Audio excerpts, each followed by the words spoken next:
Josh Green here for Seconds Out. Delighted to be joined by Leigh Wood here in Nottingham. A couple of days away now, I'm sure the excitement is building for yourself. Absolutely.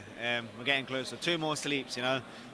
Today is normally the worst day for me because the media stuff, I never really visualised this as a kid, doing all these cameras and press conferences. When I get in there, I'm like, but I'm getting better every time we come back and do them, bit by bit. But yeah, weighing tomorrow, and once that's out of the way, you know, time to get excited.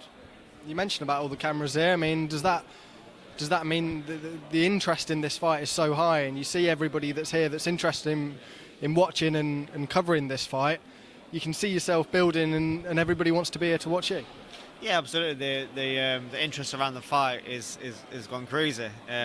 My city of Nottingham have really got behind me everywhere I go. So just want to thank them for this crazy support that I've had. Honestly, it's been unbelievable. And Saturday night, I'm going to make it all worthwhile and show everyone what they've been talking about. A few years ago, you mentioned up on that stage the loss to Gavin McDonnell. I mean, for you, did you think the opportunity to fight for obviously for a world title, defend a world title, would come around back then, or did you pushed it to the back of your mind at all? Absolutely, because if you watch the fight, I stood him on his head for 6 rounds, and then I ran out of gas, wrong weight, loads of things went around that, the preparation as well. But I knew I was devastated because I knew I was good enough to win that fight. But there's other things involved, like making the weight, preparation, sparring, and I was devastated because if you lose for another reason, not being good enough, it's easy to take. But if you lose and you're good enough, it's a bitter pill to swallow, and that's why I went away, improved, got even better, and came back with a bang. Is that something you learn a lot from, not just physically but mentally as well, learning from that loss and then carrying it forward during your career? When you learn the hard way, in my opinion, you don't forget.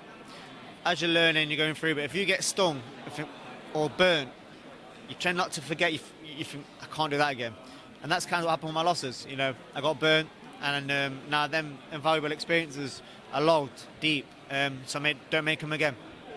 There's been a lot of talk about the Irish fans that are coming over, but we saw at the launch presser a few weeks ago the noise that the Nottingham fans can make. How much of a difference are they going to make in the ring on Saturday night? It's going to be massive, a big difference. The Nottingham people are going to make some right noise, and I'm excited for the fight. I'm excited for the walkout, just to hear them. You mentioned Carl Froch earlier in the press conference as well. How much of an influence is someone that you've looked up to throughout your career has he been for yourself? Yeah, since I was young kid at school, going to watch Froch at the Ice Arena, all the belts he won. I was at every single fight at the arena, even his world title fight, the Booty fight I was supposed to box on, and then the Macbill, which I boxed on.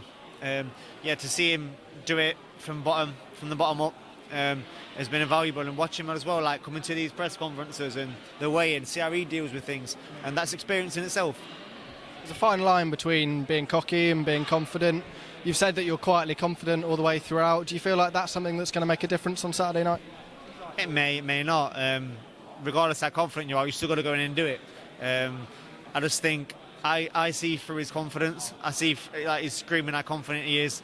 Like I said in previous interviews, like art of war. You know, when you're strong, seem weak, and when you're weak, seem strong. If he's so confident, why is he screaming that he's so confident? Just sit there, keep your mouth shut, and know what you got to do. Like myself. Just finally, I want to ask you a couple of questions about the current featherweight division. There's so many opportunities, especially in the UK, with the featherweight scene. I mean, for you going forward, what are the opportunities for you, and where do you want to be in sort of 12 months' time? You know, first I'm focused on Saturday night. 100. I'm not thinking about any fight after that. So if you want to drop me a message, and we'll have a really long conversation after the fight of what's next. Brilliant. Cheers for your time, Leigh. Much appreciated.